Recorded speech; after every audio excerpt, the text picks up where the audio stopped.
Is in fact James Sunderland, who's at the MP for Bracknell, not exactly a red wall seat. So a lot there in that speech about levelling up.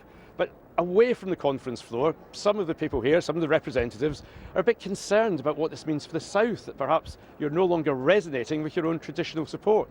Well, it was a fantastic speech, something for everyone. Not a person in the UK who wouldn't get something out of that wonderful speech. But as an MP in East Berkshire, I'm not concerned about levelling up at all. I think it's a brilliant thing.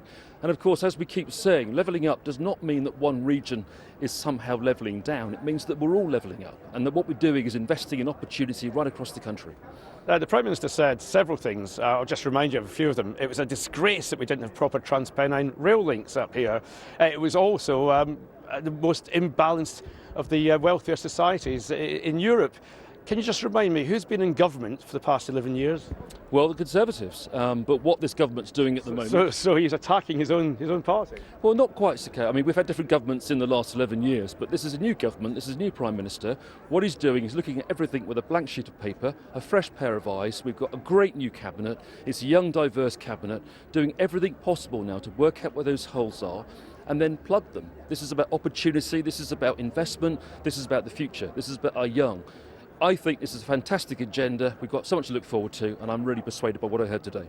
Well, we've got blue skies here in Manchester, and I think his message really is to keep your eye on the horizon. It will take time for some of this stuff to come through, but there will be more skills, higher wages. That's further down the line. Right now, though, I'm sure many of your constituents are feeling this too. They're worried about inflation, they're worried about the cost of living. He didn't say a great deal about how he's going to deal with the current difficulties. Well, there are difficulties, but of course we come through a major crisis, the pandemic. We've borrowed £410 billion and more. So this is about putting right what we've had to do, but we've invested in the economy, we've kept people's jobs going. The furlough scheme's been fantastic. And my point to you is that there is work to do. It won't be a rosy picture, there'll be troubled waters ahead. But I'm pretty confident this pragmatic government, and I heard loads of common sense today, will do what's necessary to put things right.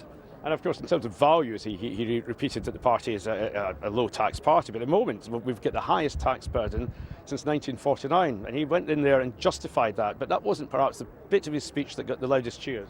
No, I mean, we are the party of low taxation. That's inevitable. If you compare us now with other countries, we've got the fastest growing economy in the G7. This has been a success story over the last 18 months in the sense that we haven't fallen over because of COVID.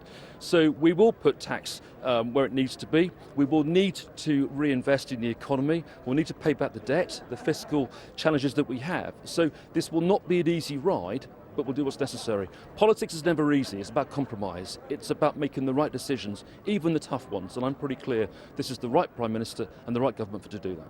Okay, let me ask you one more question. Perhaps it's slightly unfair because I don't know how well briefed you were on it, but there was one symbolic policy that he introduced, which is this idea of a levelling up premium to help perhaps kids that aren't getting the best education at the moment. Can you tell us how this scheme might work, or what would you hope to see from that scheme? Well, this is about education across the country. This is about opportunity. It's about making sure that kids in Doncaster are disadvantaged in comparison to kids in Bracknell. This is all about the application of finance and money. But there are many schemes at the moment that are about to come forward. White papers are coming out all of the time. And with Michael Gove at the helm now, at the head of the Levelling Up agenda, I'm absolutely confident we've got the right man doing that. Now, the Prime Minister is known for his turns of phrase, and we're going to ask you to choose your favourite one. What was the favourite line that you had from the speech? I think build back beaver and build back burger were my two favourite ones. Do you enjoy an alliteration? Absolutely. I mean, he's an absolute showman. He's an orator. He connects with the British people. It was a great session, and I've come out very upbeat, very enthusiastic, and very optimistic for the future. Thank you very much. The MP for Bracknell there, as I say, not necessarily a red wall seat, but suggesting that levelling up would be good for all parts of the country. That's the message which Boris Johnson gave to the audience here. That is a message we're hoping will resonate with the wider public.